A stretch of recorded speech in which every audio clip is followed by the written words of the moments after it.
એક ગામમાં એક માજી એકલા રહેતા હતા. ગામ જંગલની નજીક હતું. જંગલમાં સિંહ, વાઘ જેવા જંગલી પ્રાણીઓ રહેતા હતા. એક દિવસ ત્યાં ભારે વરસાદ પડ્યો. નદીમાં પૂર આવી ગયું. પૂરનું પાણી જંગલમાં આવી ગયું એટલે કેટલાક જંગલી પ્રાણીઓ ગામમાં દોડી આવ્યા. એક વાઘ માજીના ઘર પાસે આવી ગયો. વાઘ ભૂખ્યો હતો એટલે માજીને બીક લાગી કે તે એમને મારશે તો.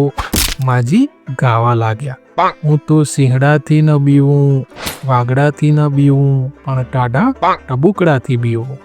આ સાંભળીને વાઘ આચંબામાં પડી ગયો. આ કેવું કે માજીને કોઈ જંગલી પ્રાણીની બીક નથી લાગતી, પણ એક ટાઢા ટબુકડાની બીક લાગે છે. એણે ટાઢા ટબુકડાને મળવાનું નક્કી કર્યું અને એ માજીના ઘરે ગયો. વાઘ માજીના ઘરની બહાર ઊભો હતો. માજીના ઘરનું છાપરું નળિયાનું બનેલું હતું. વરસાદનું પાણી નળિયા પરથી ટપકતું હતું. વરસાદ વહી રહ્યો હતો એટલે પાણી ટીપે ટીપે ટપકતું રહ્યું.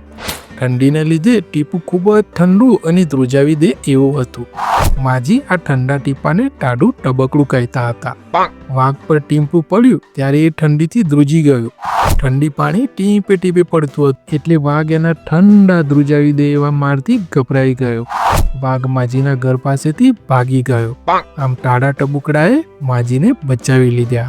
તો મિત્રો, વાર્તા સારી લાગી હોય તો લાઈક કરજો, ચેનલને સબસ્ક્રાઈબ કરજો. મળીશું બીજા વિડીયોમાં. જય હિન્દ, જય ભારત, જય જય ગરવી ગુજરાત.